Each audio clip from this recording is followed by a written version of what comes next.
Olá, meu povo! Muito bom dia, muito boa tarde, muito boa noite. Bom período de 24 horas para você que está me assistindo.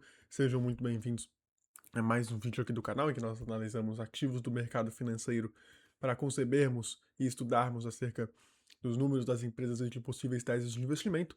E sem mais enrolação, mais uma estoque que estou trazendo aqui, né? Tô nessa série de trazer estoques, né, ações americanas para o canal. Não só americanas, né? A gente teve ações da Ferrari, por exemplo, que nós analisamos também, mas, né, ações negociadas lá fora. E hoje não é diferente. Nós vamos falar de mais uma estoque, que no caso, como vocês viram pelo título, né, não é à toa, né, que eu coloco descrição e título nas coisas, né, hoje estamos aqui para falar sobre a Take-Two, tá, que é uma empresa que talvez alguns não conheçam pelo nome, né, Take-Two, mas todos conhecem os seus produtos, né? A Take-Two é a dona da Rockstar, que fez GTA, Red Dead Redemption, Midnight Club, enfim. Se você tava por dentro do mundo dos videogames, você com certeza já ouviu falar do estúdio da Rockstar ou dos jogos do NBA 2K, que seja. Você pode até não jogar, como é o meu caso, grande maioria desses jogos eu não jogo, mas com certeza você já ouviu falar, né? A Take-Two é a empresa que é a matriz, né? A Take-Two é uma empresa das maiores desenvolvedores e publishers de videogame do mundo, e ela atua por meio de muitas subsidiárias, né, como a Rockstar, a NBA 2K, a Zynga, que vai ser muito importante para nossa análise, enfim. Basicamente, é essa a tese mais inicial da Take-Two. É só uma empresa gigante, uma holding, que tem um monte de empresas subsidiárias que são controladas diretamente por ela, em que ela é consolida no balanço como dela, que possuem diversas marcas, diversas franquias muito renomadas, muito conhecidas no mercado de videogames. E eles têm esse intuito, né, de produzir produtos justamente para essa indústria, né? E é isso, tá? Basicamente, né? E uma coisa que é muito interessante, que talvez se você jogue com mais frequência e tal, você talvez nunca tenha percebido, talvez você nunca tenha pensado nesse número, mas esse número é real. No caso da Take-Two, 80% da receita dela vem de microtransações, tá? Essa é uma coisa muito importante para se entender. Porque muitas pessoas pensam na Take-Two e nessas publishers de videogame, por exemplo, CD Projekt Red, etc., e pensam que a principal forma de receita delas é a venda de jogos, mas não é verdade. A venda mesmo dos jogos é cerca de 20% da receita. No caso da Take-Two, a grande maioria vem dessas microtransações, dessas DLCs e tal, que é uma forma que eles tentam de rentabilizar ainda mais os jogos que eles produzem, né? Enfim.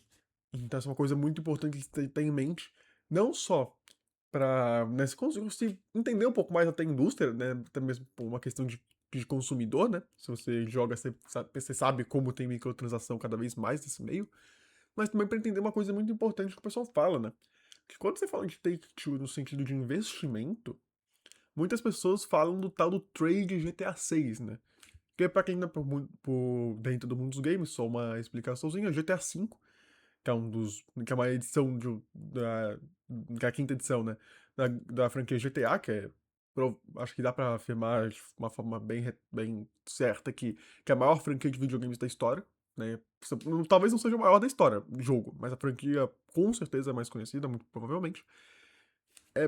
Tipo, teve o GTA V, que foi a edição mais bombada, assim, dos jogos mais vendidos da história, marcou a indústria. E geralmente você tinha, tipo, jogos da franquia GTA lançando a cada 4, 3, 4 anos ali, até 2013, quando saiu o GTA V.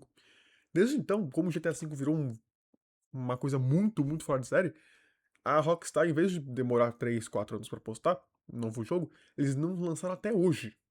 Até hoje, o GTA 6, né, tá em produção. E tá a previsão de que seja lançado ao final do ano agora de 2026, que não é o mesmo ano de 2026 da empresa, a gente já vai entrar nisso. Mas então muita gente fala assim, pô, GTA V foi um sucesso, bombou, vendeu, gerou fortuna pra Take-Two, né, a Rockstar de Take-Two. Então, pô, GTA 6 vai ser a mesma coisa, não sei o que, vamos comprar Take-Two porque GTA 6 tá pra lançar. Tem dois problemas muito grandes aí. Um deles a gente já vai falar, que é como o mercado ele precifica um pouco isso, né? Se você for pegar o valuation da Take-Two, é um valuation bem puxado, então isso imbui as expectativas sobre o próximo lançamento da franquia GTA, que é a maior franquia que eles possuem dentre todas as empresas que a Take-Two possui. Mas também outra questão é que, como eu disse, a maior parte da receita da Take-Two não vem da venda dos jogos em si. Vem da questão de como eles rentabilizam isso posteriormente via microtransações. Então, como isso vai funcionar no GTA 6, isso é o mais importante para se conceber uma possível tese de investimento na empresa focado nisso. Apesar de ser uma coisa que eu acho bem problemática, porque, meu, a metade da receita da Take-Two hoje em dia vem de jogos mobile, que não é a seção de jogos em que o GTA 6 está inserido. E não só isso, mas também vender jogos. Vou falar aqui de uma forma que eu vou explicar melhor depois.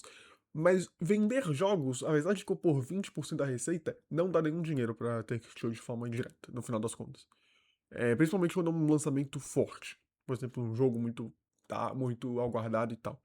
Mas enfim, já tô me antecipando um pouco aqui, né? Só porque eu acho muito importante a gente já tacar um pouco de cara essa tese de trade GTA 6, que o, que o pessoal, algumas pessoas falam, né, que ele tá no mercado, mas não é uma tese que, na minha visão, eu não sou o cara que eu recomendo ou não recomendo, e nunca vou fazer isso. Mas trade GTA 6 tem muitos problemas que as pessoas não consideram na hora de investir, por exemplo. Mas isso a gente vai falando ao longo da análise, tá? Mas enfim, só pra gente, né, consolidar em uma frase o que é Take-Two, eu vou falar exatamente o que tá no meu roteirinho, tá? E, como eu sempre digo, se todo vídeo que eu faço tem um roteirinho lá com palavras-chave, e sempre tá aqui na descrição. Então, se você, por exemplo, terminou de ver o vídeo e quer voltar em algum ponto, não lembra o que tá no vídeo, pode abrir o roteirinho que, pelo menos a palavra-chave, alguma explicação, tem lá, você consegue se lembrar, provavelmente, do que eu falei, claro, se você prestou atenção, o que eu sempre recomendo, certo? Mas vamos lá. Então, nesse sentido, a Take-Two é uma holding, né, que acaba sendo, né, por possuir diversas subsidiárias, acaba sendo uma das maiores desenvolvedoras e publishers, né, publicadoras, enfim, de videogames do mundo, com guarda-chuva de subsidiárias e grandes marcas, né, em franquias de jogos como GTA e Red Dead Redemption. 80% da receita líquida dela provém justamente de microtransações, tá? Então, antes da gente falar dos números, e eu acho que hoje vai ser um vídeo curto, tá? Porque o roteirinho dela ficou curto, porque, enfim, dá pra ver o que eu acho da empresa e só antes da gente começar, Take-Two é definitivamente a empresa mais difícil de se analisar. Ops, o microfone não cai. É a empresa mais difícil de analisar que eu já trouxe aqui pro canal. As pessoas têm uma percepção, às vezes, que Take-Two é só uma publisher, então é fácil de analisar, mas não é, tá? Se você, de verdade, eu falo aqui de coração, se você vê uma análise muito simplista de Take-Two sobre investimento na internet, não leve em consideração. É muito difícil você conseguir entender a Take-Two, principalmente comparado ao nível das outras empresas. Claro, se você for um analista muito pá, beleza. Mas, meu, assim, a gente tá no mercado em que a régua de criação de conteúdo é baixa, vamos falar a verdade aqui. Então, meu, se, por exemplo, tem gente que consegue fazer vídeos fracos sobre empresas muito simples de se entender, como, sei lá, por exemplo, uma Sanepar da vida. Não tô falando que são empresas fáceis, mas são empresas mais acessíveis de se compreender. Se você tem um nível já baixo para esse tipo de empresa que é mais simples, imagina uma empresa tão difícil, com números que são muito mudados, um monte de dinâmica ao mesmo tempo, como o caso da Take-Two, tá? Então eu falo isso mais do que nunca. Não, se você for ver, nossa, tem uma análise de 5 minutos de Take-Two. Se o intuito do cara não for fazer um vídeo simples, só para você ter uma ideia, tenha um pé atrás. Não que o cara seja desonesto, mas é que o conteúdo talvez não seja bom. É esse o meu ponto, tá? Mas enfim, vamos logo falar da empresa, né? Que eu já tô aqui há 8 minutos já e só falei ainda da tese inicial, né? Não falei da tese mais profunda e nem dos números, tá? A Take-Two é uma empresa, né, uma empresa americana, né? Ela é uma empresa que faz parte da SP500 da Bolsa Americana e de fato é americana, tá? E pra gente falar aqui de uns pontos principais de governança, a gente começa falando da remuneração dos executivos. A remuneração dos executivos é sempre uma métrica importante pra gente analisar algumas coisas. E daqui não tem muito o que ver, tá? Porque o que eu mais reclamo, né, pra quem se pergunta isso, o principal ponto de você ver a remuneração dos executivos, essa remuneração dos executivos, ela sempre cresce e não tem nada atrelado ao resultado da empresa. Para ter um exemplo mais concreto aqui, se eu não me engano, dá pra ver isso muito na Eco Rodovias, empresa brasileira aqui, né, de concessão de rodovias. Se você for ver, é uma empresa que os números não vão muito pra lugar nenhum, tá? Não tô aqui com o melhor template, mas, tipo, ó, você pega aqui o lucro líquido, não vai pra lugar nenhum, muito juros, tal, não vai muito pra lugar nenhum. Mas a remuneração dos executivos, por outro lado, Ah, não, acaba que nem é o melhor exemplo. Mas tem algumas empresas que fazem isso. Então, tipo, o cara só cresce ali, essa rentabilidade e tal, mas aumenta a remuneração e é esse stakeholder que a empresa prioriza. Não aparenta ser muito o caso aqui da Eco-Rodovias. Devo estar confundindo com outra empresa, então, que fazia isso, que eu com certeza já vi uma dessas no canal. Mas, até que não é muito esse caso. Sempre cresceu ali, mas cresceu um pouco, ok, não muito atrelado aos resultados da empresa, porque já dá pra ver que é uma empresa com pelo menos lucro líquido eletrocardiograma, mas, ignora esses números aqui, tá? Tem distorção de impairment, já vamos falar disso depois. Mas nunca cresceu muito além, muito abruptamente além dos resultados. Aqui é reflexo da incorporação da Zynga, que a gente já vai falar depois. Tá? Então aqui nada demais de se ver, certo? Ok. Uma coisa interessante da Take-Two, que é que ela possui só uma classe de ações, é uma classe única, então não tem a questão que, por exemplo, a gente viu no vídeo da Ferrari, que tem ação com direito a voto, ação com menos direito a voto, enfim, toda aquela situação. A questão do Take-Two é uma classe única e acabou, que é um ponto interessante de governança.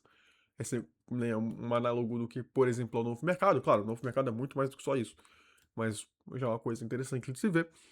E aqui a gente já começa a ver uma coisa. Aqui, na verdade, é um bom ponto para se parar. Se vocês forem ver aqui na tela, dá pra ver que, pô, como assim? Dia 7 de agosto de 2026, a Take-Two vai lançar o balanço do primeiro trimestre de 27. O ano fiscal deles é diferente. Resumindo, é isso. Então, por exemplo, você pega a grande maioria das empresas da bolsa, o ano fiscal deles segue o ano calendário. Então, o primeiro trimestre de 2026 dele é o primeiro trimestre do ano calendário de 2026. Ali, janeiro, fevereiro e março. Só que algumas empresas mudam por questões internas, questões próprias de gestão da empresa, enfim. A Take-Two é uma delas. A Take-Two, o ano fiscal dela começa em abril e termina em março do ano seguinte. Só que isso por uma lógica retrógrada. Retro... retrógrada. Porque assim, vou dar um exemplo prático aqui.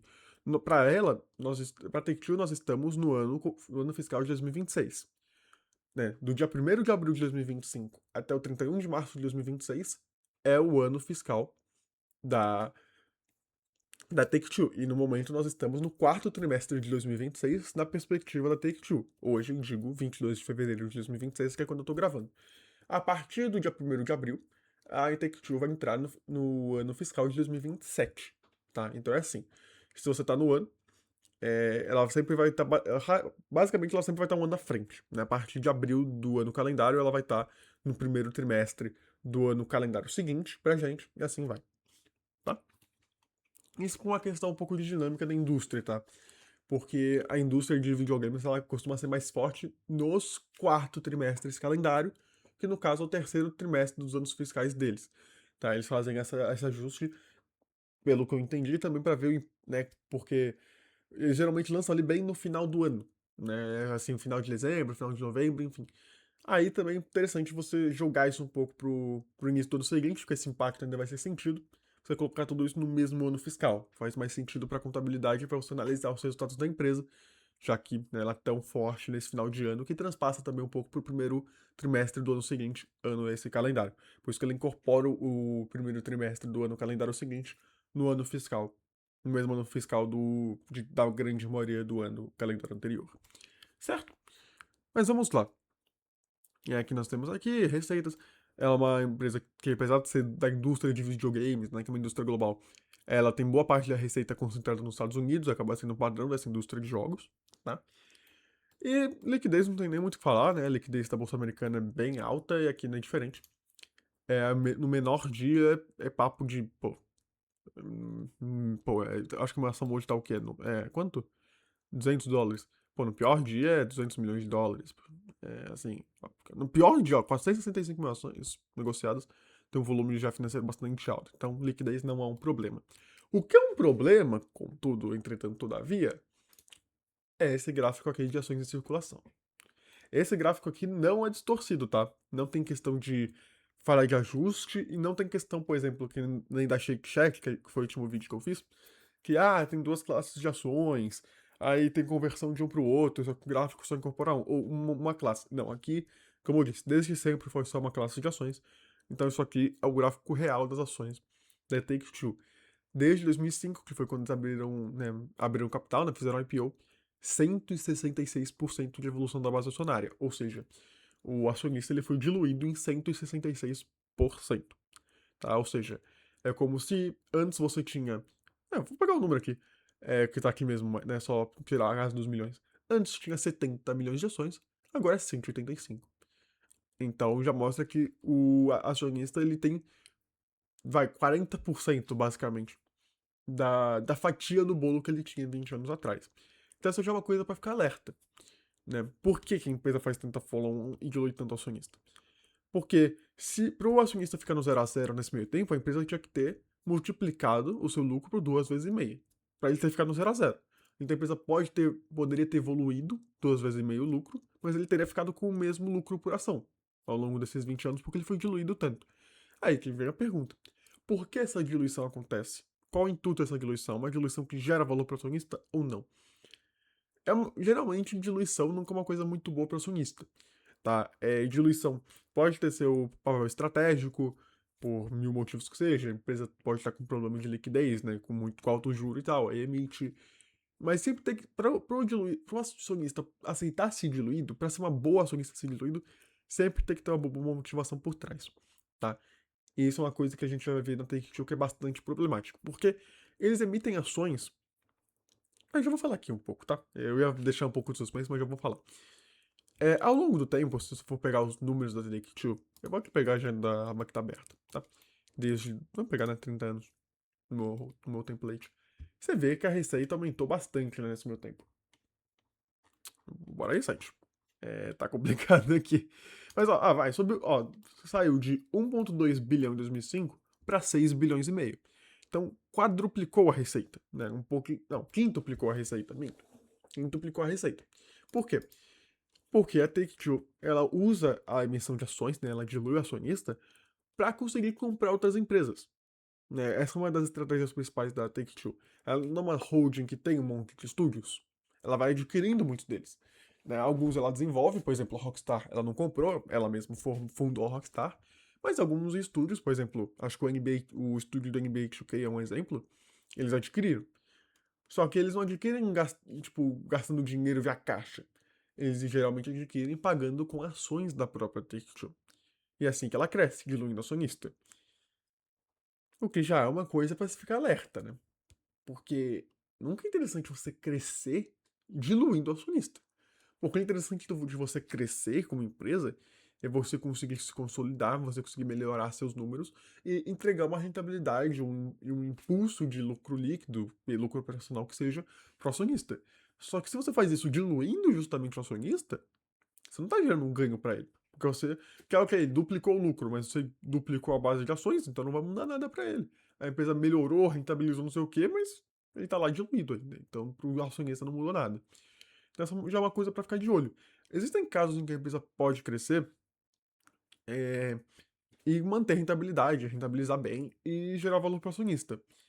Mas o caso da Take-Two já é um caso um pouco mais nebuloso disso acontecendo, né?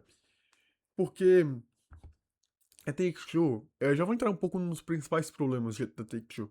Ela não consegue gerar caixa. Se você vê ao longo da história, a Take-Two tem um grande problema em gerar caixa. A geração de caixa dela é muito irregular ao longo do tempo. Isso quando ela não fica com caixa negativo. Então, como ela não consegue gerar caixa, e ela só consegue aumentar o caixa que ela tem fazendo follow-on, ela não consegue ter o capital suficiente para crescer, crescer adquirindo outras empresas, tirando caixa e tal. Então ela não tem opção que não seja emitir ações e levantar caixa, ou justamente pagar os acionistas da empresa que ela está comprando com ações dela própria. Só que, bem, isso já mostra que é um problema, né? A geração de caixa de Take-Two. Não é interessante ter uma empresa que não consiga gerar caixa, porque o retorno do acionista vem justamente de você não só crescer, mas crescer e conseguir devolver caixa para o acionista, rentabilizando ele e tal. Claro, você não precisa devolver capital e caixa para o acionista enquanto está crescendo. Mas toda a empresa ela é precificada na quantidade de fluxos de caixa futuros que ela vai conseguir te dar. Essa é a maior métrica de precificação de uma empresa. Então a empresa tem dificuldade para justamente gerar caixa, já é um alerta vermelho. Porque você olha para isso aqui e fala, mas tem crescido e tal. Só que primeiro é irregular, Isso aqui não considera os Stock-Based Compensations, que são as remunerações dadas aos executivos via ações. Se você pega um FCO ajustado pelo. Né, o FCO ajustado pelo Stock-Based Compensation, fica ainda mais complicado pra Take-Two. Ele tem muitos. Ignora esses 10, esses anos que tem 10, tá? Não é relevante. Pega os 3, né? Porque aí é o ano fiscal de foda da Take-Two. Eu não sei porque alguns anos tem esse 10 barra. Eu, sinceramente não sei. Mas ó, você já vê que já fica complicado, né? Já tem um ano que ela queima a caixa. Aí, pô, tem um. Aí, por exemplo, aqui lançou o GTA V. Aí, pô, saltou muito o caixa. Aí depois o caixa já caiu muito. Não se recuperou, continuou caindo, caindo, caindo. Aí, pô, aqui teve um lançamento muito forte, continuou caindo, fluxo de caixa negativo. Então já é uma empresa muito mais complicada. Se você ajusta pelo Stock Based Compensation, fica muito mais fácil de entender. Como é, tipo, é tão irregular. Não ignora esses 3,12 aqui, deve ter alguma. Quer dizer, 3,12 não, ignora os 12 aqui, deve ser uma questão. Enfim. Mas já fica bem mais complicado, né? Porque depende de algum lançamento muito forte, porque né, eu já vou falar que isso é problemático, você considerar lançamento uma métrica importante. Mas com o lançamento impulsiona um pouco mais, só que depois volta para normalidade e fica no marasmo, e não consegue gerar mais caixa. Assim, a empresa não consegue crescer e adquirir outra, só diluindo acionista. E ao longo desse tempo, ela emitiu muita ação e comprou muita coisa, muita empresa. Mesmo assim, ela não consegue aumentar a geração de caixa. Então, enfim, já é um pouco complicado isso. Porque não só ela, né, só concluindo a questão da emissão, não só ela usa a diluição do acionista como uma métrica de crescer para conseguir crescer, o que é ruim para o acionista no geral, né? Porque mesmo que você consiga rentabilizar além, você gerou um pouco ganho para o acionista, porque né, o acionista já foi diluindo, então ele precisa ganhar mais, a empresa precisa rentabilizar além da diluição para ele conseguir poder ter um ganho. Ainda assim, tem uma cultura muito forte de stock-based compensation, né? Dá pra ver isso nesses últimos tempos aqui, né? Nessas evoluçõezinhas tímidas e tal. Né?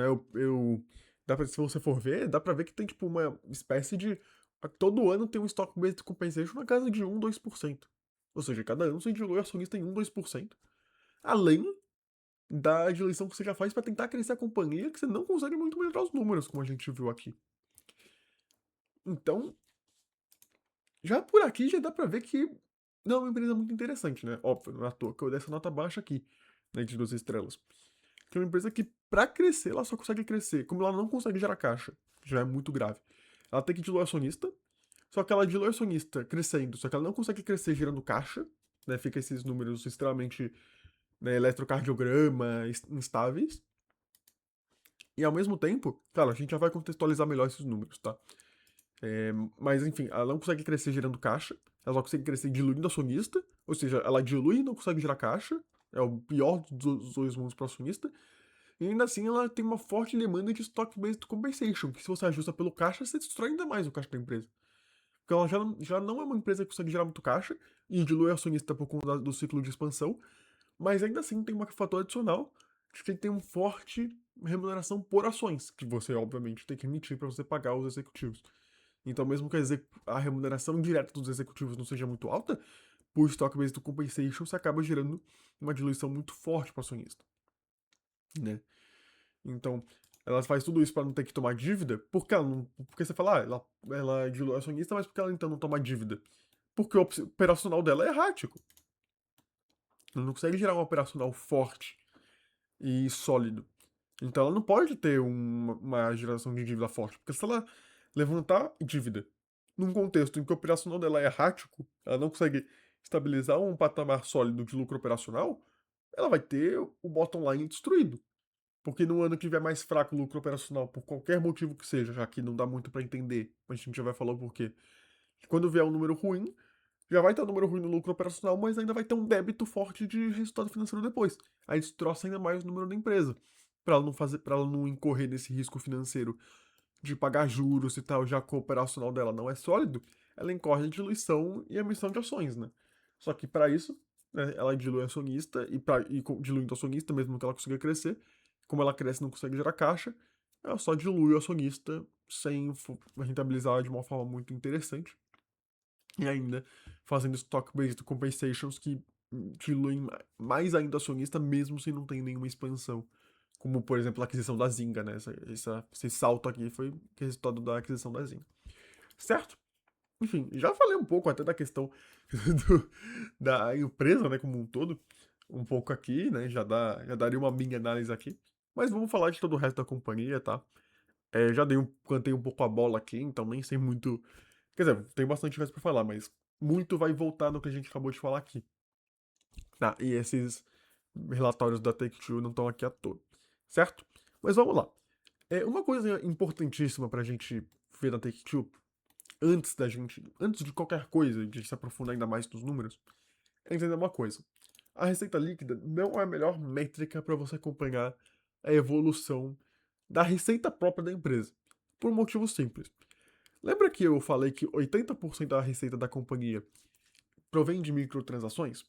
Então, essas microtransações elas possuem um caráter é, que dialogam com os lançamentos que a empresa faz. Porque concorda comigo que quando o jogo lança, ele vai ter mais microtransações, né? Ele vai conseguir vender mais itens dentro dele do que quando o jogo tiver 4 anos de existência? Então, a receita da companhia, ela, é muito, ela evolui quando os jogos lançam. Então, o jogo lança, não só tem a evolução da receita por causa das vendas, o que é problemático, que a gente já vai falar o porquê, mas também por causa das microtransações, porque o jogo lança, todo mundo, pô, uma novidade, tal, e tem mais vendas de microtransação. Só que isso não é refletido na receita líquida logo de cara, porque a receita líquida, o que ela faz? Por questões contábeis, ela pega o valor da microtransação, então, por exemplo, você tá jogando GTA e você quer comprar o dinheiro do jogo. Aí você vai comprar um daqueles Shark Cards lá, enfim. Só que, tipo, você vai lá e paga pra empresa na hora. Paga X reais e a empresa pega o dinheiro na hora, né? Da microtransação. Só que isso não entra na receita da empresa logo de cara. Porque contabilmente ela é obrigada a fazer uma previsão de quanto ela acha que essa microtransação vai durar. No sentido de que, por exemplo, eu vou comprar 8 milhões de dinheiro do GTA. Aí tem toda uma questão contábil de prever o quanto que esse dinheiro que eu comprei do jogo vai durar, que aí forçaria eu possivelmente depois a ter que recomprar para eu ter uma saciação de possuir dinheiro no jogo de novo. Não sei se eu me expliquei muito bem, mas a questão é: vou lá comprar 8 milhões do dinheiro do jogo. Quanto tempo vou levar até torrar isso tudo? Basicamente, essa é a conta que eles fazem. Aí, quando feita essa conta, eles vão reconhecendo a receita dessa microtransação ao longo do tempo. Então, por exemplo, o cara preveu que, né, houve o cálculo de que com esses 8 milhões eu vou durar um ano com esse dinheiro no jogo. Aí eles vão lá e pegam esse dinheiro que eu paguei, vamos supor 100 reais, e vão jogando ao longo de 4 meses. E vira receita diferida. Só que, concorda comigo que isso não faz muito sentido para acompanhar o resultado da empresa? Porque assim, se a empresa já vendeu a microtransação, ela vai receber esse dinheiro, primeiramente. E segundo, isso é o que mais mostra o resultado da empresa, não a versão diferida dela por causa de uma questão meramente técnica contábil. É o quanto ela vendeu logo de cara. Por exemplo, pô, lançou um jogo, quanto que aumentou de receita? Por causa dessa questão contábil, você não veria um salto muito grande de receita logo de cara, por exemplo. Mas teve um salto de receita na prática, porque a microtransação foi feita. Então, a receita por conta dessa questão contábil não vale muito a pena você observar como principal métrica. O que vale a pena você ver é o conceito que eles separam, inclusive, de net bookings. E o que é o net bookings? É basicamente o que, né, conserta o erro da receita líquida. Quer dizer, o erro, né? A questão contábil. O net bookings é basicamente o quanto a empresa receitou no trimestre. Por exemplo, se eu paguei microtransação desses dinheiro do jogo agora, ela vai considerar tudo o que eu paguei nesse trimestre. Não vai fazer esse diferimento contábil, tá? Então, nesses casos, o netbooking é mais interessante de se analisar. Lógico, tudo que entra de netbooking em um trimestre, ele vai voltar para a receita logo depois, né, em outros trimestres. Então, no final, num médio prazo, inclusive, nem precisa ser longo prazo, no médio prazo, netbookings e receita líquida hão de se equalizar. Mas é importante, é interessante, por exemplo, pô, se a empresa vai lançar um jogo muito grande, por exemplo, um jogo mobile, que é um jogo que geralmente tende a ser gratuito, mas com muita microtransação. É interessante você ver logo de cara o netbookings. Porque se o jogo lança, a receita vai lá e não aumenta muito. Aí você já fica achando estranho. Só que o netbookings pode ter um aumento muito forte. Porque o jogo lançou, teve muita microtransação, mas que na receita líquida não foi reconhecido. Mas nas netbookings já dá pra ver como o jogo receitou bem pra empresa. Né? Esse é um exemplo, por exemplo. Né? Mas enfim, eu só tô falando isso porque é importante vocês saberem disso, tá? Quando vocês forem analisar qualquer relatório da Take-Two. Não sei se nos annual reports eles falam sobre isso. Acho que falam. Em netbookings. Ok, netbookings. Em 2025, eles ficaram com 5,7. 5 bilhões e 648 milhões de netbookings. Quando a gente pega a receita aqui, é 5,634. Porque como eu disse, né? Como essas microtransações não vão durar 2 anos, né? Acaba que no médio prazo eles já se equalizam. Mas aqui já dá pra ver que tem uma diferençazinha, né? Porque, né, enfim. Mas se você pegar, por exemplo, por trimestre, já fica uma coisa bem mais visível essa diferença. Vamos pegar aqui um relatório rápido da Take-Two pra gente ver. Financial Information, Quarterly Earnings. Pode ser esse aqui mesmo, primeiro que tiver. Você joga aqui no Netbookings, ó, 1,76 bilhão de dólares. Você pega aqui a receita, quanto mostra na receita por trimestre? 1,699. Já viu uma diferençazinha de uns 5% aqui, tá? Então essa é uma coisa interessante de se ver.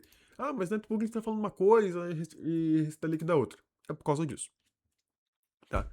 Mas enfim, falando agora um pouco do elefante na sala, né, que muitas pessoas ficaram. Essa vai ser só uma coisa. Essa vai ser uma análise, né, que já tá sendo uma análise que é um pouco diferente das outras. Se você vê as minhas outras análises, você vê que geralmente eu vejo a evolução da receita com o tempo, do lucro bruto, se teve rentabilidade, se não teve rentabilidade, se foi crescimento da margem, na força bruta ou não. Aí a evolução dos gastos aqui não vai ser o caso da Take-Two. Porque a Take-Two é uma empresa que não dá para analisar isso justamente por causa dessa dinâmica de receita, por causa de lançamento, que é boicotada pela própria gestão de custo da empresa, fluxo de caixa errático, os gastos administrativos que não se limitam só a SG&A e P&D. Então não dá para fazer isso aqui no Take-Two. A Take-Two é uma empresa contabilmente mais complexa do que só isso. Não porque, nossa, as outras não são complexas porque são piores ou mais simples. Não, é porque, por exemplo, se você pega, pô, é um exemplo completamente estapafúrdio, tá? Mas se tu pega uma Ferrari, por exemplo, não tem muito o que você vê além de SG&A, P&D. Tipo, você não vai ter um lançamento contábil, custo não caixa na margem bruta que depois é recomposto em estoque no capital de giro. Porque isso tem aqui, a gente vai entrando em questão depois. Mas na Ferrari não vai ter, porque é uma empresa que não tem como core das suas atividades questões tão complexas como a gente vê aqui, tá? Porque aqui tem questão de código, tem código que entra como estoque em capital de giro, a gente vai falar disso depois. Mas então não vai dar pra falar assim na Take-Two, tá? Por isso que já tá sendo até uma análise um pouco diferente do que eu geralmente faço, certo? Certo. Mas, bem, tirando esse cavalinho da chuva, muita gente olha pra Take-Two e acha estranho por causa disso aqui, né? Do nada, prejuízos bilionários aqui no lucro líquido, tá? E, assim, gente, questões simples, tá? Por que tu tem esse prejuízo forte? Por causa de impairment. Impairment, pra quem não sabe, pra resumir, é tipo, quando você tem no seu patrimônio líquido, lá no seu patrimônio líquido da empresa, você tem muitos ativos, né? Muitos, ativos, eu não sei nem como, assim, por exemplo, pense na empresa como a sua casa. Vamos, aqui não é muito na área. Na sua casa tem muitos móveis, né, que são os ativos da empresa. Né, os objetos ali que tem na sua casa é como se fossem os ativos da empresa. Uma leitura muito rasa, lógico que vai muito além disso. Tem questão que não é objeto físico, tem royalty, tem lógico, mas só para fazer uma questão simples, tá? É só para facilitar um pouco para quem talvez não conheça muito. Só que, o que é o impairment? O impairment é como se, por exemplo, na sua casa, você tem 100 mil reais em imóveis, sei lá, valor completamente arbitrário aqui. Aí quebra um imóvel lá de 5 mil reais na sua casa quebra. Se isso acontecer na empresa, eles vão ter que dar baixa de 5 mil reais no resultado. E aí, na teoria, para recompor, né, o dinheiro que saiu do patrimônio líquido para recompor o ativo. Né, por exemplo, na vida real, você teria que comprar outro para substituir. Então, isso acontece também nas empresas. No caso da Take-Two, ela comprou a Zynga em 2022 e ela teve um ágio de aquisição alto. Ou seja, ela comprou a Zynga por um valor acima do patrimônio líquido dela. O que não é necessariamente um problema, porque, né, você geralmente compra as coisas acima do que vale os objetos, né? Você não vai comprar uma empresa porque ela, por exemplo, uma empresa que confecciona, sei lá, algodão, sei lá, algodão é um péssimo exemplo, mas, por exemplo, carro, pelo custo do imóvel da fábrica. Tem muita coisa além disso, né? Só que a Take-Two foi lá e comprou a empresa e pagou um preço maior do que o custo do patrimônio da empresa, imbuindo nela uma expectativa de rentabilidade. Só que, fazendo ajustes contábeis e tal, foi se ajustado isso, porque perceberam que não ia dar a rentabilidade que foi imaginada quando se pagou esse ajuste de aquisição, que foi adicionado ao patrimônio líquido da Take-Two. Aí, por conta disso, retirou-se esse ajuste de aquisição do patrimônio líquido e, assim, debitou do resultado e vê esses prejuízos bilionários. O que você pode estar tendo dois pensamentos aqui. Por um lado, você vai falar, então que se dane. Porque é um custo não caixa, não é uma questão da operação da companhia, né? Então, tudo faz. Né? Isso aqui não é que a empresa teve um prejuízo de 2 bilhões. Não, foi meramente uma questão contábil. Então, não muda nada, segue a vida. O que é que eu geralmente falaria, inclusive, né? Beleza, um custo não caixa, segue a vida. Só que, se você tá com... Se você tá um pouco mais sagaz, você talvez tenha percebido uma coisa que eu falei. Esse impairment é por conta do ajuste de expectativa de rentabilidade da Zynga. A Zynga foi comprada em 2022. Em 2024 eles já começaram a fazer impairment. E eles pagaram acima do valor, só que não foi o dinheiro do caixa da empresa. Foi a diluição do acionista. Que eles pagaram boa parte em ações. Então eles diluíram o acionista para pagar uma empresa cara, além da conta. E depois tiveram que fazer impairment porque reconheceram que eles pagaram mais. E esse valor a mais que eles pagaram veio debitando justamente da base acionária, diluindo ainda mais o acionista. Então, por um lado, beleza. Questão contábil não é que tá afetando a operação da companhia, deixa quieto. Mas por outro lado, pô, você comprou uma empresa, diluindo o acionista para pagar pela companhia. E 2 anos depois você já faz impairments bilionários porque você não tá vendo possibilidade de rentabilizar tudo aquilo que você imaginou depois de 2 anos. É uma coisa que acende um pouco o alerta. Né? 7 bilhões de impairment, eu acho, pelo que eu vi no relatório. Meio fora da casinha, né?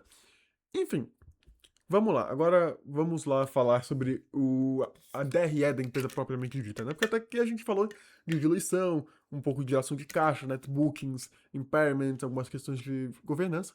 Mas até agora a gente não falou muito dos números da empresa, né? A gente falou que o operacional é irregular, é meio eletrocardiograma, mas vamos entrar no porquê disso, tá? Então vamos lá, só antes uma aguinha, né? Um momento, inclusive. Sim, voltando.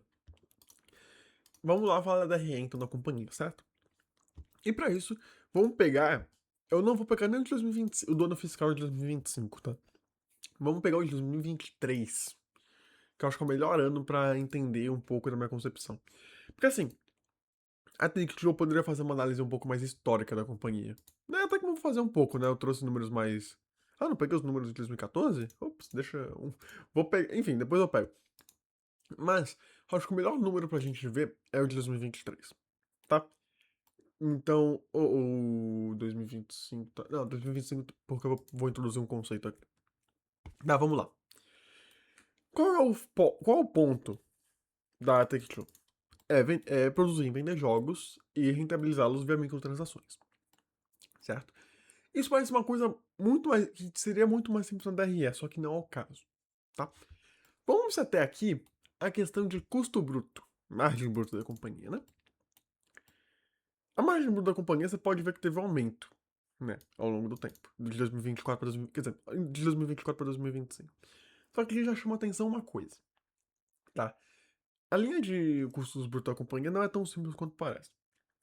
Você tem product costs, game intangibles, internal royalties, license, eu vou traduzir, vai, custos de produção, intangíveis dos jogos, royalties internos, licenças e custos de desenvolvimento de software e etc. Royalties externos que eles juntam, né?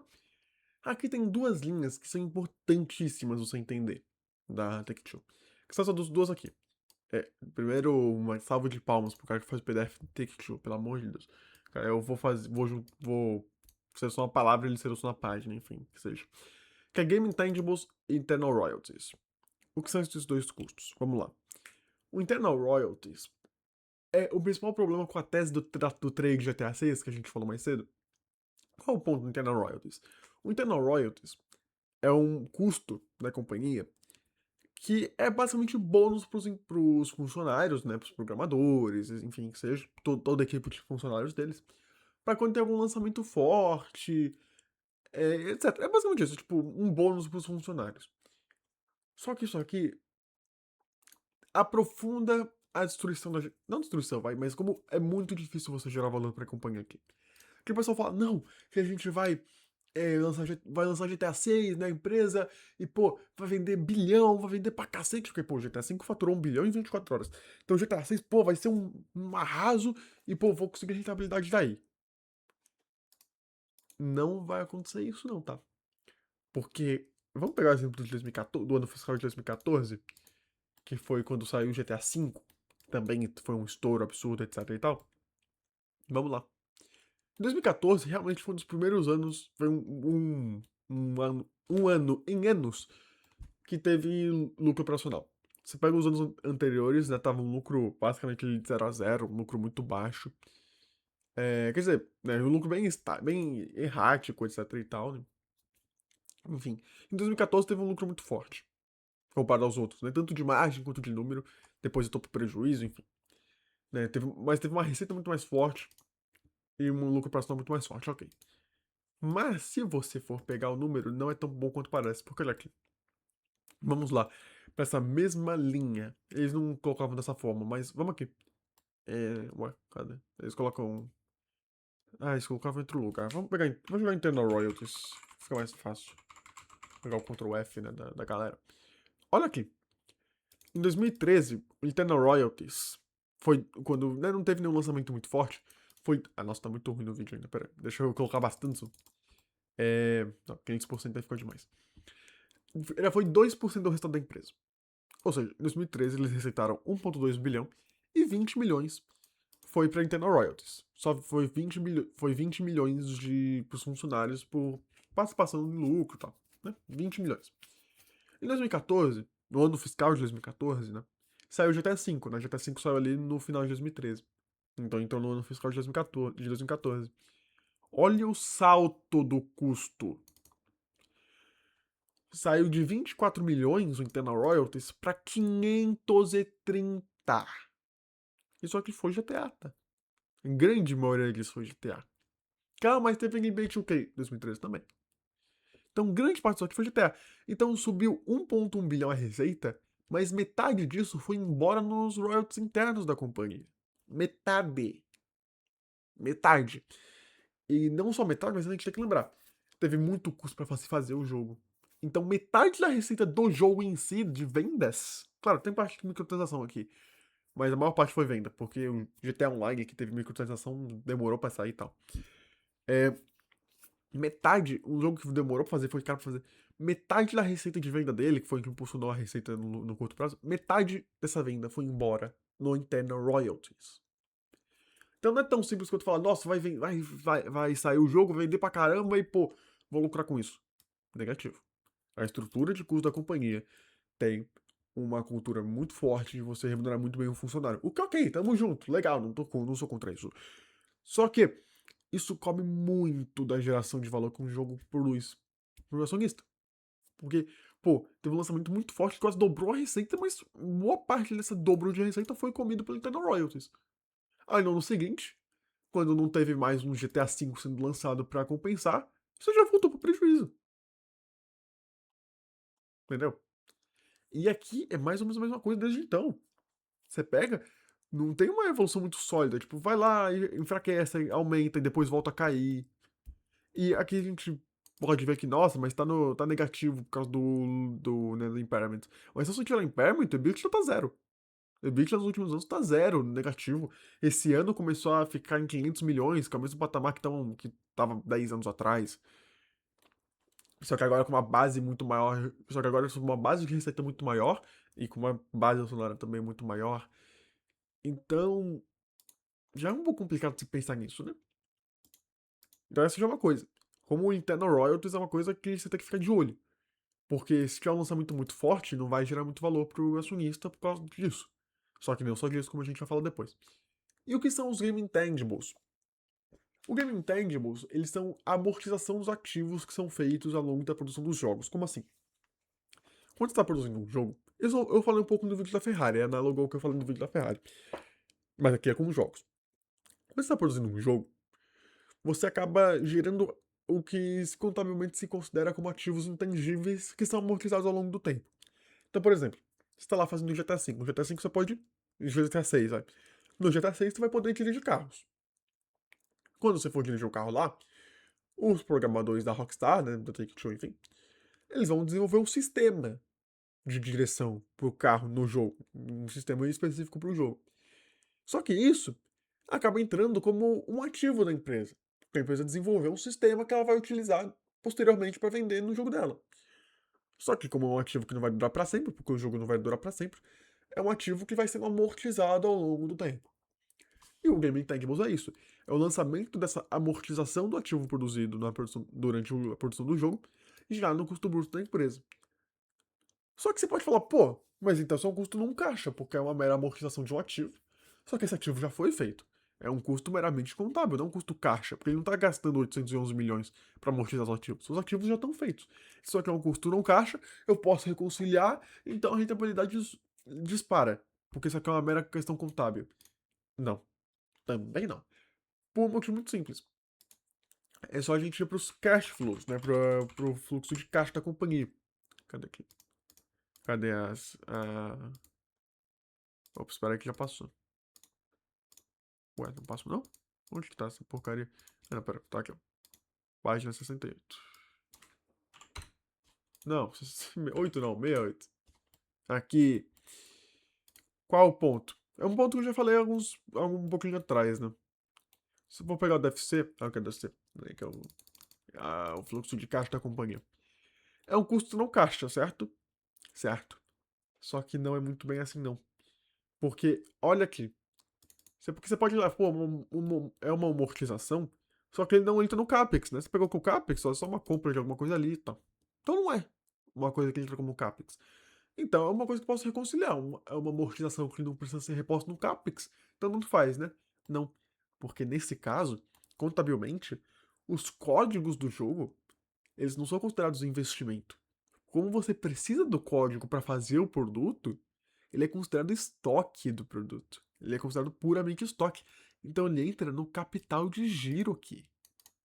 Nessa questão de Software Development Costs and License, né? Os custos de desenvolvimento de sistema e licenças. Então ele não é reposto no CAPEX. Ele é reposto no capital de giro porque ele é considerado estoque. Então, mas, pô, esse Game Intangibles aqui, que antes que alguém fale, antes de 2022, ele era incorporado nesse Software Development Costs and Royalties. É que depois que a Zynga foi incorporada, a gente vai falar sobre isso, se dividiu essas duas linhas, mas essa linha já existia antes mesmo que incorporada nessa outra linha. Então, o custo não caixa, esse Game Intangibles então tanto faz. Não, porque ele é constantemente reposto no capital de giro como estoque.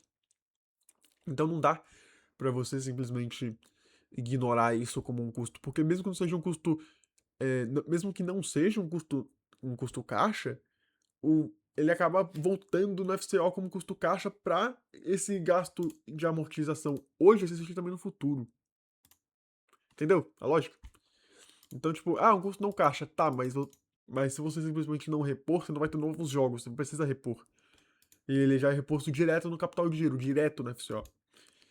Então não faz muito sentido você considerar, isso aqui é um custo não caixa, então tanto faz. Porque se você desconsiderar isso aqui, você vai ter que estar presumindo que a Take-Two nunca mais vai produzir jogo. Se a empresa nunca mais produzir jogo, ela na empresa não existe. Então por isso que eu não acho que dê pra simplesmente ignorar esse gasto.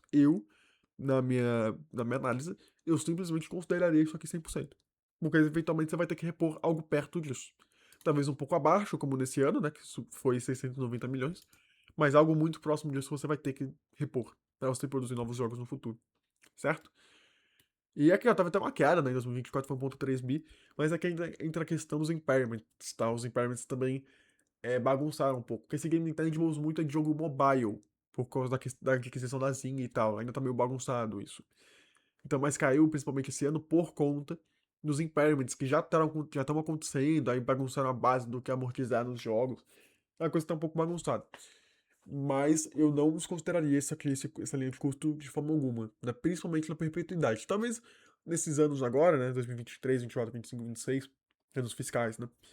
que ainda tem o impacto da aquisição da Zynga, talvez você possa fazer algum ajuste, mas de longo prazo não considero, tá? Então aqui a gente já viu uma coisa, né? Do custo bruto da companhia já tem duas linhas que são muito importantes você estar de olho. Só que parece um custo não real, mas é um custo real. E esse internal royalties é uma linha de custo que afeta muito a possibilidade da empresa conseguir gerar valor para a acionista via novos lançamentos. Por conta, justamente, né?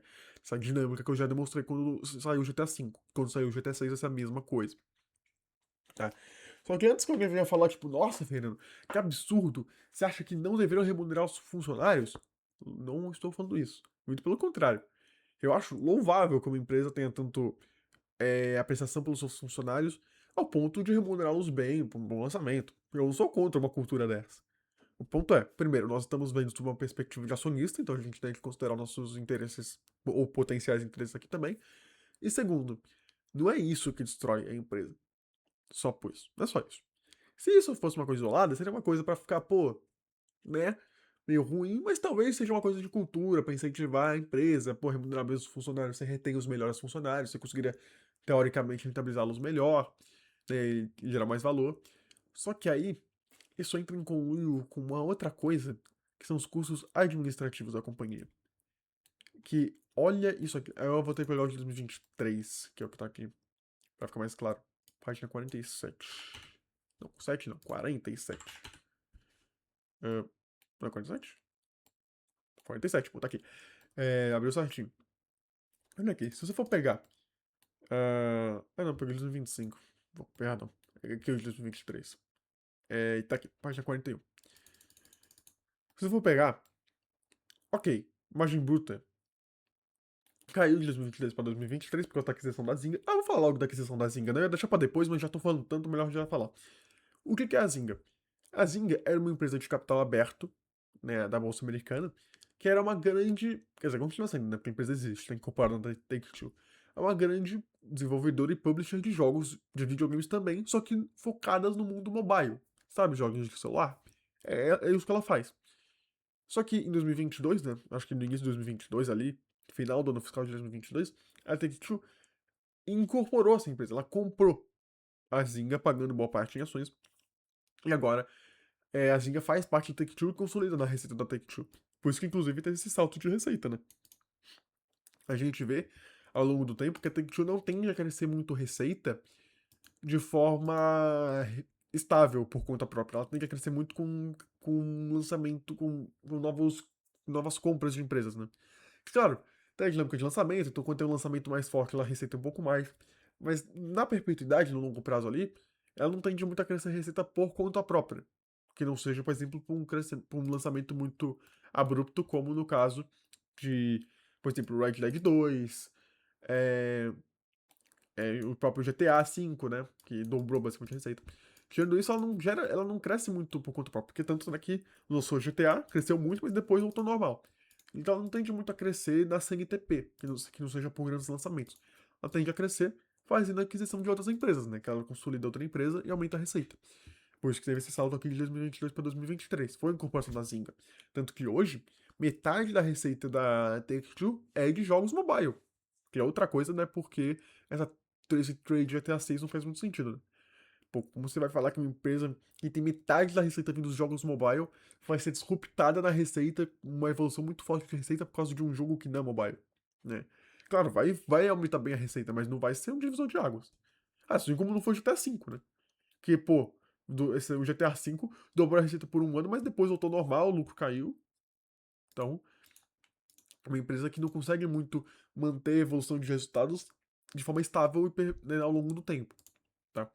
Só que, ok, aí em 2022, você teve aumento dos custos brutos justamente por causa dessa questão que aumentou os game intangibles, né? Porque no início ela teve que amortizar muito o custo de jogo, que era o catálogo dos jogos da Zynga.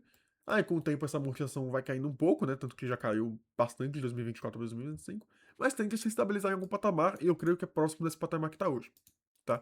Mas então, a questão da Zynga não é muito o custo bruto, o lucro bruto, porque o lucro bruto até caiu, né? A margem, mas é uma questão, né, normal de que teve essa nova linha de receita que amortizou muito no início, depois ela caiu um pouco. Tanto que agora já tá voltando, eu acho que já tá com 50 e poucos por cento de margem bruta hoje em dia. tá? Acho que tá daqui, né? Se você for pegar aqui, quanto a margem bruta de 2025? Já voltou para 50 e poucos por cento, tá? Só que qual foi o ponto da aquisição da Zynga? Que pra mim foi uma bola fora, assim, gigante da Take-Two. Pra mim não foi só questão do de como eles pagaram, né, que diluiu acionista e tal, e não conseguiu rentabilizar. Mas aí, por que ela não conseguiu rentabilizar? Porque, olha só aqui, vamos fazer uma questão de matemática aqui. Ela aumentou 1,8 bilhões a receita, tá? Vamos desconsiderar o custo bruto. De qualquer forma, vamos desconsiderar. Olha os custos administrativos da companhia. Aumentou na mesma proporção. Aumentou também, aumentou, olha, e aumentou na mesma proporção e ainda vai ter custo bruto maior ao longo do tempo. Porque eu tô desconsiderando, só que o custo bruto aumentou. Mesmo que não da margem, mas aumentou. Olha aqui, 1,8 bilhão a mais de receita. Olha a evolução dos gastos com marketing. Dobrou proporcionalmente. Triplicou nominalmente e dobrou proporcionalmente. Aumentou a participação de gastos de B&D, aumentou o administrativo. Então, isso aqui, uma empresa que antes mesmo já era difícil de você ver uma geração de valor nela, porque ela tinha uma margem operacional ok, mas era errática, dependia muito de alguns lançamentos, ficava muito, né, tipo, errática mesmo, tipo, meu eletrocardiograma, ficava muito assim, aí a receita caía, aumentava um pouco a margem, mas tudo, muito errático, já era difícil ver uma geração de valor consistente. Só que com essa aquisição da Zynga, aumentou muito, muito a base de custo da companhia. Antes ela tinha aqui, ó, 14 mais 14 mais 11. Você tinha ali 28, 39, vai 42%, né, com isso aqui. 42%. Agora aqui foi para 60% da receita. Olha o nível. Aumentou muito os custos administrativos, porque o jogo mobile tem margem menor, né, por dois motivos principais. Primeiro, ela tem custos maiores para distribuir os jogos, porque para você distribuir jogo do celular, você tem que ir ou pela Apple Play ou pela Google Play. Não tem muita opção. App Store, né? Apple Play, enfim. App Store ou Google Play. Só que elas cobram taxas maiores do que as lojas de distribuição de computadores e consoles. E não só isso, mas para jogo mobile você tem um custo como é um mercado mais é, descentralizado, não é descentralizado a palavra, é um mercado mais pulverizado, ela acaba tendo um custo muito maior de marketing. Porque ela tem que gastar muito mais dinheiro para atrair a player base, para atrair os jogadores para jogar. Então tem um custo de marketing muito maior do que os jogos de PC e console que já fazem um pouco mais por conta própria, um mercado menos pulverizado, mais conhecido, etc. Então, com essa já era uma empresa antes difícil de você ver uma geração de valor. Só que com essa aquisição da Zynga, você aumentou muito a base de custo da companhia. Muito, a ponto de que ela passou a ficar, mesmo desconsiderando impairment, num prejuízo muito forte. Numa margem líquida muito forte. Que você fala, mas esses custos tendem a cair com o tempo. Basicamente negativo, tá? Porque, ok, você já dá pra ver um pouco que alguns gastos estão caindo. Por exemplo, marketing, acho que esse ano caiu pra 27%. Só que não dá muito pra saber se isso é uma coisa realmente estrutural, essa redução de custo, ou não. Porque pode ter caído por uma mera questão de ter lançado um pouco menos, ou não ter lançado um jogo muito relevante. A gente não sabe. Se você for pegar aqui os resultados anuais, ó. Vamos pegar aqui, ó. Por exemplo, vamos pegar 2025, 2025 vai dar pra ver isso melhor. Por exemplo, os netbookings. Por que aumentou 5% os netbookings? Primariamente por causa. Deixa eu aumentar o zoom, né? Primariamente porque, ó, lançou esse jogo, lançou isso aqui. Simplesmente. Não tem, na dinâmica de lançamento, a gente lançou mais jogo do que antes, lançou menos jogo. É difícil você acompanhar o porquê os números variaram, porque simplesmente lançamos esses jogos e os outros ali. Aí, ó, aumentou bastante aqui, e esse aumento foi um pouco ofuscado porque teve uma queda aqui. Mas não dá pra ter uma visão competitiva, uma visão estratégica. Por exemplo, se uma empresa de varejo caiu a margem, a empresa consegue falar, não, a gente não conseguiu vender muito bem por causa de uma questão de temporada. A gente abriu um pouco mão de margem para vender mais, consolidar mais no mercado. Geralmente essas empresas, no geral, as empresas você consegue entender porque os números caíram com uma visão mais estratégica. Mas aqui, como eles dependem fortemente de lançamentos consistentes, de muitos mercados, de muitas dinâmicas, muitos públicos-alvos, é difícil você conseguir ter uma visão estratégica de como está acontecendo a evolução dos resultados. Como você vai conseguir avaliar estrategicamente a evolução dos resultados da Take-Two se não tem muito como saber o que tá acontecendo? Porque, aumentou isso aqui porque lançou isso aqui, e ofuscou porque essa franquia envelheceu um pouco. Tá, mas qual a questão estratégica? Não dá muito pra saber. Eu nem acho, talvez, não dá pra saber se é uma questão que a empresa não divulga muito, se realmente não dá pra saber. Fica aqui muito no vento, não dá muito pra saber. Você fica um pouco nisso de, por exemplo, vai lançar um título muito grande, vai aumentar. Só que, putz, não tá tendo um lançamento de título grande, então vai cair, porque tá com a base de comparação alta. Aí fica nisso. Aí, putz, e... mas quando tem o lançamento de títulos, então royalties comem boa parte da brincadeira. Então fica muito complicado de você entender, né, assim, o que tá acontecendo. E mesmo assim, você tem aqui, ó, você tem um gasto com marketing muito forte. Porque, assim, se cair um pouco o custo de marketing, não dá pra saber se é uma questão estratégica, se é uma questão que, a gente tá comprando a empresa, então a gente tá conseguindo reduzir custos, né, com sinergia, ou só é meramente uma questão de, caiu o custo de marketing porque não teve nenhum lançamento muito forte, não teve muito jogo mobile comparado ao ano anterior, e não precisou gastar tanto. Mas é uma questão estrutural, não é uma questão conjuntural, não é uma questão estrutural de geração de valor. Então é difícil você conseguir entender para onde a empresa está indo. E depois que teve essa aquisição da Zynga, aí que de vez piorou muito os status da companhia. Que mesmo se você tirar a questão do impairment, ainda tem uma margem líquida de menos de 18%, sabe? A empresa luta para conseguir ter um EBITDA fraquinho. E tá melhorando os últimos resultados e tal, mas ainda para um nível muito baixo. 600 milhões, acho que é a projeção deles para esse ano fiscal. Meu, e não dá muito pra entender o porquê. Porque eles não explicam muito. Então, a questão conjuntural, uma questão estrutural, essa pra mim é a principal questão da Take-Two. É difícil você conseguir entender a evolução dos resultados de uma perspectiva estrutural, conjuntural. Não dá muito pra entender. E a estrutura de custos, que antes já era muito ruim, por causa, vamos pegar aqui, ó, vamos pegar 2015, vai. Foi um ano fiscal depois do lançamento do GTA, que já voltou a ter prejuízo, né? Você pega aqui, se você pegar aqui, ó, cadê os números aqui? Tá aqui. Se você pegar, ó, aqui, ó, pô, teve o lançamento do GTA.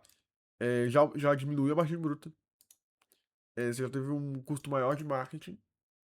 Aí, ó, esse já tem uma margem negativa de novo. Porque aumentou o gasto com marketing, né, aumentou o gasto com isso aqui.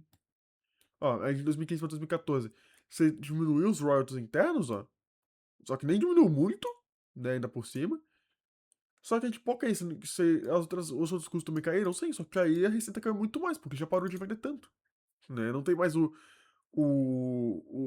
questão do nosso lançamento novo do GTA V. Não, já tá vendendo menos, só que os custos não caíram na mesma proporção. Porque ela não consegue ter essa elasticidade de custo. Aí volta a ter um prejuízo forte. E fica nisso, eternamente. Então, entende por que eu não gosto muito. E principalmente depois dessa aquisição da Zynga, que aumentou muito a base de custos da companhia para uma base de custos muito além do saudável para a empresa. E que basicamente, nossa, agora tá com 600 milhões de EBITDA, que é o mesmo patamar de antes. Sim, só que a receita dobrou, né? Basicamente. Então ela dobrou, então, tipo, ela com essa aquisição, ela diluiu o acionista e correu margem. E o lucro ficou basicamente na mesma, de tempos atrás. E sem uma perspectiva de aumentar ou abaixar de forma estrutural. Você só correu o valor do acionista. E por que o pessoal fica animado com a Take-Two? Porque a cotação não para de subir. Porque o pessoal vê cotação e não vê fundamento, ó. Você vê a cotação, nossa, maravilhosa. Perfeito, não sei o quê. Aí você pergunta, por quê?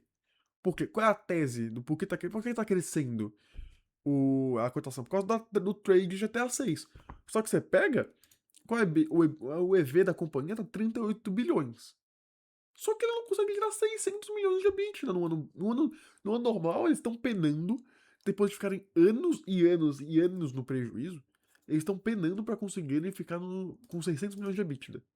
Ou seja, basicamente, ficou 3 anos no prejuízo por questão de mal operacional. Aqui não é questão de. O impairment só piorou, mas os fundamentos já estavam ruins. E aí eles estão conseguindo lutar pra tentar ter um EBITDA que eles tinham no início da década.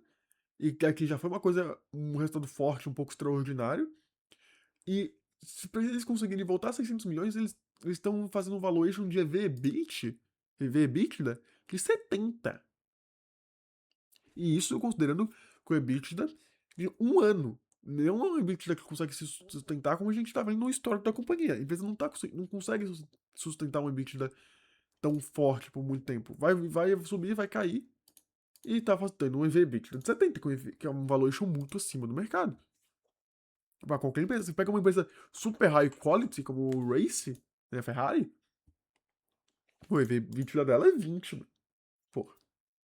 E olha que caiu, tá, o EBITDA dela. Teve um resultado ruim.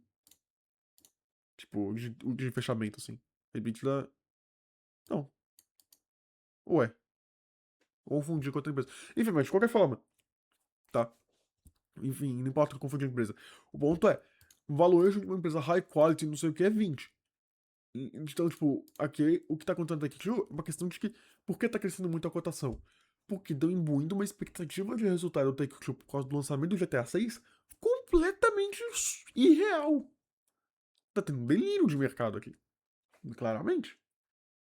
Talvez no ano que lançar GTA 6 tenha um EBITDA muito forte e que talvez, pô, aí no lançamento muito forte, que ainda nem vai ser muito forte, né, por causa da dinâmica de internal royalties, pô, o EBITDA suba pra 2 bi. Vai ficar 20 o EV/EBITDA, que já fica o EV/EBITDA mais normal. Tá, mas isso vai ser por um ano. Aí depois vai voltar pro normal.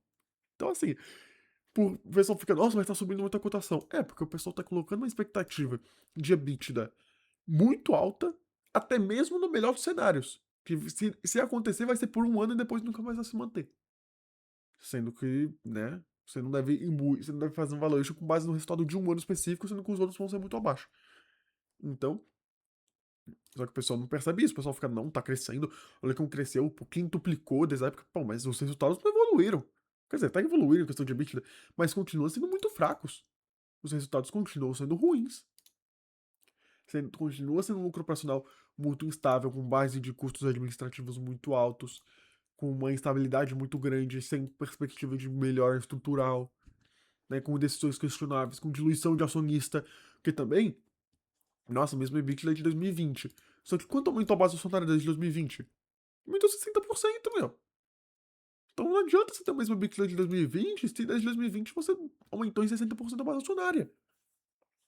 É muito difícil você conseguir ver uma geração de valor sólida na Take-Two. E por isso que pra mim esse trade de até 6 não faz sentido, por tudo que a gente já falou aqui. Estrutura de custo muito alta, internal royalties que sabota a geração de valor para acionista na questão, quando há um lançamento forte, né, os dois, né, se você juntar os dois, internal royalties e custo administrativo alto, você ferra a geração de valor. Uma expectativa muito forte no valuation da companhia, uma geração de caixa muito fraca, com muito stock-based compensation, o lucro operacional é extremamente errático, não tem uma previsibilidade, não tem uma previsão de que ele vai crescer de forma sustentável, sem diluir o acionista. Não dá para avaliar muito os resultados da empresa se são conjunturais ou se são estruturais ou conjunturais. Então, cadê a vantagem competitiva dela aqui? Ah, tem a Rockstar, tem NBA 2K. Mas os números não mostram que ela consegue fazer a vantagem competitiva dela ter essas grandes franquias sem consolidar em número. Porque ela tem uma base de custo extremamente alta. Custo administrativo, que seja, muito alta. E mesmo assim fica flutuando 0 a 0, mesmo quando era um número um pouco mais normal. E o valor é extremamente alto porque é o trade até 6. Enfim. Já falei bastante já, nem segui muito roteirinho hoje. Nem sei se tem mais alguma coisa pra falar, mas é isso. Ah, e detalhe, né? Resultado, ela começou a esse. Ah, não. Ué, não tá o template aqui? Volta depois. Ah, tá aqui. Ela se alavancou, tá? Ela tá com dívida. Ela nunca tinha pego dívida, ela começou a pegar dívida. Não sei porque ela não tá entrando no instituto financeiro aqui, mas tem, tá? Não é muito forte, tá? Não é relevante, porque lá fora o custo de capital é baixo, né? Mas mesmo assim, isso aqui nunca se alavancou, tal, pra executar isso de diluir acionista moda cacete. Começou a pegar a dívida porque nem ela, porque, né, começou a não dar. Então, assim, é difícil de você conseguir ver uma geração de valor só. Assim, eu não acho que seja uma empresa que destrói valor. Porque ela tende a crescer, né? Ela consegue crescer a receita além do que ela dilui acionista. Só que fica nisso, nessa base de custos muito alta, essa impossibilidade de você ter uma evolução sólida nos resultados da companhia, por causa dessa questão de não saber o que é estrutural, o que é conjuntural. Os números não melhoram, os números são muito erráticos. Tipo, mesmo se você fizer ajustes, sabe, tudo isso diluindo muito o acionista ao longo do tempo. Ok, a receita sobe além disso, mas os resultados não sobem além disso, né? Não importa a receita aumentar, você aumenta muito a base de custo administrativo e você lutar para conseguir ter um EBITDA igual de 5 anos atrás, quando a base acionária era muito menor. Aí, nossa, vai ter um ano muito forte de EBITDA, que nem vai ser tão forte por causa dos internal royalties. Aí, nossa, o EBITDA vai ficar baixo, sim, por um ano, mas depois volta ao normal. Que é de todos os anos, o EBITDA é errático, instável, e a geração de valor consistente para o acionista baseada em alavancagem operacional, em usufruto de vantagens competitivas, em construção de vantagens competitivas, aqui simplesmente não existe. Então, para um acionista de buy and hold, né, um acionista de longo prazo, com buy and hold, etc., é muito difícil você conseguir ver uma geração de valor aqui, algo. Nossa, esse é um ativo bom, de qualidade, que vai gerar valor para minha carteira, construir patrimônio com isso. Como você vai construir patrimônio com isso? A empresa não consegue gerar caixa direito. Isso aqui é o caixa já imbuído, não desconsiderando o SBC. Se você desconsiderar o SBC, fica ainda pior. Você não consegue, porque ela não tem EBITDA sólido. Porque o fluxo de caixa dela tem um monte de coisinha. Tem reconciliação de game intangible, mas aí volta no estoque, no fluxo, no capital de giro. Aí pra ela crescer, ela tem que diluir o acionista, só que aí não adianta, né? Você não gera valor para acionista. Então, né? Simplesmente muito complicado, né? Que ficou os EBITDA no 0 a 0, né? Tipo, ó, tu pega aqui o... Cadê aqui? Foi 2025. Aqui, ó, 47. Mesmo se você desconsiderar os custos, eu já falei isso até, né? Tira o impairment, ok, ainda fica uma margem líquida negativa. Fica uma margem operacional negativa, né? Não fica nem no 0 a 0, fica negativo a margem operacional, né? Então, assim, é muito difícil você conseguir ver qualquer coisa aqui, né? E o pessoal falando de trade GTA 6, que nem vai ser mais grande coisa, porque, né, o jogo mobile faz parte, compõe muito a receita agora, então nem vai ter, tipo, um dobro de receita que nem foi em 2014. Muito difícil, senhores. É simplesmente difícil considerar uma take-two como um ativo gerador de valor no longo prazo, tá?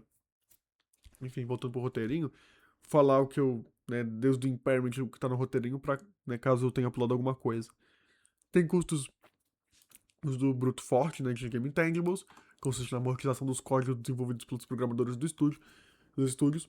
Apesar de custo não caixa, ele é constantemente repago no capital de giro como estoque, né, do estoque dos futuros produtos, então faz sentido considerá-lo como custo real. Antes de 2022, era contabilizado junto a Software Development Costs and Royalties e ativos de curta duração, visto que títulos específicos não geram receita para sempre. Custo forte de internal royalties, sendo que a empresa possui custos administrativos altos. Logo, o forte lançamento, como um eventual GTA 6, vai ter boa parte de seu salto de resultados comido por esse custo, que é justo para os trabalhadores da companhia, mas considerando a estrutura de custos, acaba inviabilizando geração de valor forte ao acionista. Custos administrativos extremamente altos, né? Porque, detalhe, né? Tem isso aqui.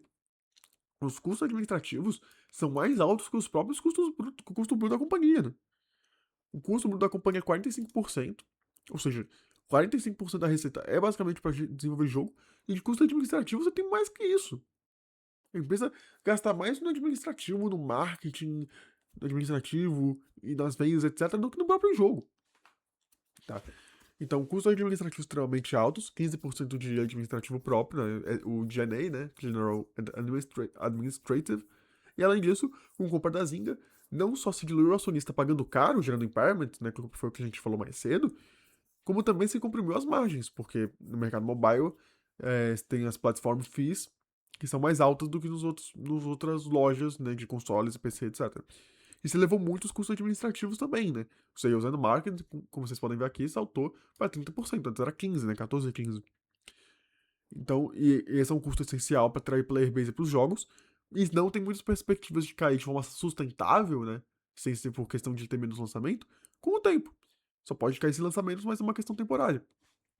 Então, essa compra da Zynga já tinha problema de custo administrativo alto, que gerava uma margem operacional baixa, só que, né, ainda assim errática, por um monte de coisa que a gente já debateu. Só que agora com isso, agora os custos administrativos são além do custo bruto, e aumentou muito a base de custo administrativo, você tem uma contraparte na rentabilidade, e assim você destrói valor, porque não só você piorou o seu status da companhia, mas você fez isso à base de pagar caro numa empresa, tanto que seja um impairment, e diluindo acionista. Então, é ruim de todos os lados. né? Custo administrativo só de marketing e de general and administrative é 45% da receita líquida. Só isso já é 45%, né? De uma empresa multibilionária. Base de custos muito alta. Difícil acompanhar a evolução da empresa, pois toda variação em algum índice da DRE, como receita, margem bruta, etc., é atribuído a algum lançamento ou saturação de algum jogo, sem uma contextualização maior envolvendo o setor, franquias, possível envelhecimento ou rejuvenescimento de franquias, produto, visão estratégica e afins. Vou até colocar isso, né, que eu falei agora. O que seria interessante numa empresa dessa, na minha concepção, seria ela ter todas essas marcas, né, franquias de jogos fortes, para conseguir gerar muito caixa e conseguir comprar novas empresas e ficar crescendo. Só que ela não faz isso, né? Como os custos administrativos são muito altos e o caixa fica preso no capital de giro, né, para recompor o Game Intangibles, a geração de caixa é irregular e desconsiderando o Stock-Based Compensation, fica não só irregular, como também muito baixa. Então você não consegue gerar caixa para comprar as outras empresas. Você só consegue comprar as outras empresas que não adicionam muito resultado, né, no bottom line, e se adicionam de forma errática, como a gente viu ao longo do tempo, só consegue fazer isso diluindo o acionista. Então, você só consegue crescer de forma adquirindo empresa de forma a diluir o acionista e ainda assim de forma a não gerar valor, né? Só com lucros erráticos e tudo mais que a gente já viu. Então não tem muita vantagem aqui. Não tem uma geração de valor para o acionista aqui, né? Porque ela dilui o acionista para conseguir ter uma evolução da receita, mas os resultados de fato, né? Só evoluem de forma errática, completamente distorcida. Stock-Based Compensation come isso, Internal Royalties come isso também. Então, ela cresce diluindo acionista e não gerando resultado no bottom line. Isso gera de forma muito errática e inconsistente. De forma eletrocardiograma, né? Então, e ainda assim com o stock-based compensation alto, então, né? Muito ruim. Geração de caixa e EBITDA irregulares, com um ano bom gerando 600 milhões de EBITDA, né, nos últimos tempos. O que daria um EV/EBITDA de cerca de 70, sendo que esse lucro operacional é completamente irregular, mesmo com ajustes. Então, considerar um EV/EBITDA desse na perpetuidade, sendo que esse EBITDA, considerar esse EBITDA na perpetuidade já é problemático, né? E ainda assim tá com um valuation muito esticado para um valor de EBITDA que não é muito confiável, só porque talvez em um ano suba muito. E aí ficar no EBITDA, no EV/EBITDA normal de mercado americano. Então, completamente insanidade. 2020, tanto que, por exemplo, em 2025, né? Por questão, só complementando a questão de geração de caixa, como ela conseguiu crescer em 2025, o caixa? Porque ela emitiu mais dívida e fez um follow-on. Aí fica fácil aumentar a caixa, né? Você aumentou o caixa e diluiu o acionista. Tanto que no FCO dela é o lucro líquido, mas a DIA que é baixa, né? Porque a gente já entra no Game Intangibles, mais os próprios Game Intangibles, mais impairments, mais stock-based compensations, mais juros, menos o capital de giro que reconstitui o Game Intangibles, né? Então, por causa dessa dinâmica de Game Intangibles no FCO, e que também a receita é impulsionada por lançamentos de novos jogos, que é uma coisa muito linear, né? Porque um ano você vai ter lançamentos maiores, outro ano você vai ter lançamentos menores, etc. Por conta dessa dinâmica de lançamentos e de Game Intangibles, não tem um bom proxy de geração de caixa. Né? Você não tem algum índice que replique bem a geração de caixa, porque depende da questão de lançamentos e depende desse Game Intangibles maluco. Então, o fluxo de caixa não só é irregular e baixo por causa de tudo que a gente já falou, mas também não tem um bom proxy por causa dessa operação complexa da empresa que nem tem de gerar valor. Tá? Ou seja, né, para finalizar o vídeo, né? Basicamente a minha visão geral da empresa. Vou falar ipsis literis, literalmente olhando pro roteiro, né? Tô aqui olhando um pouco já há um tempinho, né, pra falar os pontos aqui que eu tô falando repetidamente, né? Não tô olhando mais pra tela aqui do Fundamentei. Mas vou literalmente dizer o que tá no documento. Ou seja, no geral parece uma empresa cíclica de lançamento de grandes títulos, como GTA, né? Que impulsiona uma receita de forma forte, especialmente no curto prazo, pelas vendas, que é comida pelo internal royalties, e pelas microtransações, que são um pouco mais duradouras, né? Porque caem mais com o tempo, não é uma coisa tão. Um ano muito bom, depois acaba. Não, os microtransações dura mais, né? Ele vai caindo de forma mais gradual. E é crescido, né? Então, uma empresa cíclica de lançamento de grandes títulos, que a receita de vendas é comida pelo internal royalties, e as microtransações caem com o tempo. É crescido de um crescimento que vem na base de diluir o acionista sem contrapartida em uma geração de caixa maior. Então a geração de valor acionista meio que não existe, né? Por tudo isso que a gente já falou, né? Por isso que eu consolido muito aqui essa última pergunta, né? Porque eu não acho uma empresa interessante. Cadê as vantagens competitivas dessa empresa? A gente falou um monte de número aqui, um monte de coisa, mas Cadê a vantagem competitiva que tornaria isso bom ou que tornaria isso passível de ser bom? A gente só viu coisas negativas até aqui, basicamente. Cadê as vantagens competitivas para uma empresa vencedora de longo prazo para quem é buy and hold? Meio que não tem, né? De novo, que esse crescimento é base de diluição sem gerar resultado e sem gerar caixa, né? Então, ainda pior. E diante do FCO irregular, né? E diante que é que tu basicamente enumerei, né, os pontos negativos. FCO irregular, alta estrutura de custos administrativos, custo não caixa que é reposto no capital de giro, então não dá para desconsiderar, crescimento à base de diluições, valuation absurdo considerando o fluxo de caixa, né? Principalmente porque o GTA 6 não vai impulsionar muito o resultado por muito tempo, diante do Internal Royalties, que sabota a geração de valor acionista quando dá o seu ápice, é gravado pela alta estrutura de custos, e também, considerando que a aposta de grandes franquias e afins não conseguem fazer a empresa gerar valor e rentabilizar ativos, não demonstrando haver grandes vantagens competitivas além de comprar empresas menores, o que vem junto de diluição do acionista, né? Além das stock-based compensations de 1 a 2% ao ano, e também não gerando caixa, a empresa é pouco chamativa para investimento, para você aportar como um pequeno poupador, né? Um investidor de buy and hold. Porque ele tende a crescer o top line com as aquisições, além das diluições. Ele tende a crescer o top line para além das diluições, né? A partir das aquisições. Mas com todos esses complicadores de não conseguir gerar caixa, não evoluir operacional de forma consistente, ficar muito bagunçado, né, não ter uma geração de lucro operacional mesmo consistente, valuation muito esticado, porque considera um trade maluco, e todos esses complicadores fazem difícil contestar, né, isso de que algumas pessoas só olham e falam, o EBITDA é irregular, não vou nem olhar. Na prática, meio que isso acaba se aplicando. A gente contextualizou isso muito mais numa tese maior, mas na prática, meio que isso diz muito sobre a empresa, sim. Então é difícil você ver alguma coisa boa na empresa.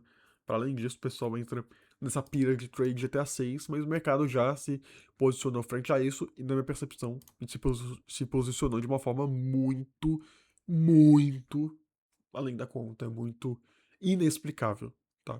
Só que o pessoal fica nessa, né? Nossa, a cotação subiu. E não contextualiza qual a expectativa que tá imbuída nisso aqui. Daí você vê EBITDA e como essa expectativa não faz muito sentido. E a empresa não gera valor no longo prazo, pelo menos de forma consistente, com vantagens competitivas, geração de caixa, alguma coisa mais sólida ali, né? Que basicamente justifica o investimento para além de um trade maluco ou um chute aleatório que deu certo. Certo? Então é isso. Eu espero que vocês tenham gostado do vídeo, tá? Foi uma análise bem mais difícil do que o normal, né? Porque, ops, eu coloquei aqui no OBS a tela errada. Porque geralmente eu faço isso, a evolução de receita, evolução de margem, contextualizar a evolução dos resultados, ou a evolução que aconteceu, não recorrente. Aqui não dá para fazer, não deu pra fazer isso, né? Vocês viram aqui que foi um monte de coisa ao mesmo tempo, que né, joga para um lado, joga para o outro. Em nenhum momento eu fiz esse movimento aqui, né, basicamente. Em nenhum momento eu fiz isso aqui. Nossa, olha que retorno anual, que variação. Não, não fiz, porque na prática uma empresa como essa aqui. Ah, nossa, eu nem mostrei no vídeo, né? Ops, perdão. Nenhuma vez eu fiz isso aqui, né? De, nossa, olha quanto aumentou, olha a variação do retorno anual. Não, até porque aqui tá uma base bem distorcida.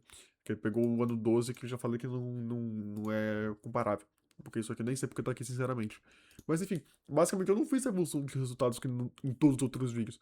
Aqui é pegar um monte de coisa, jogar uma na outra, fazer linkar, pegar o relatório de um, pegar o relatório do outro, porque é uma bagunça os resultados do Take-Two. Então é uma empresa bem complexa, né, uma empresa bem mais complicada. Definitivamente eu considero que acho que é uma das, pelo menos, top 3 empresas mais difíceis que eu já analisei.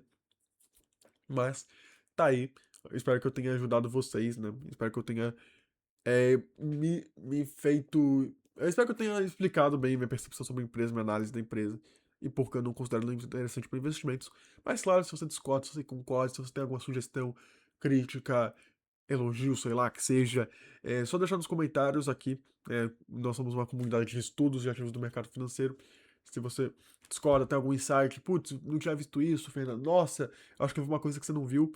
Desde que sempre, claro, de forma educada, respeitosa e polida, a caixa de comentários está sempre aqui para nós conversarmos, debatermos de forma educada, para contribuirmos com a nossa esfera de estudos, que eu procuro sempre desenvolver por aqui no meu canal, certo? Então, enfim, agradeço muito vocês por terem assistido até aqui. Um grande abraço de coração, um bom período de 24 horas para vocês. Muito obrigado e tchau!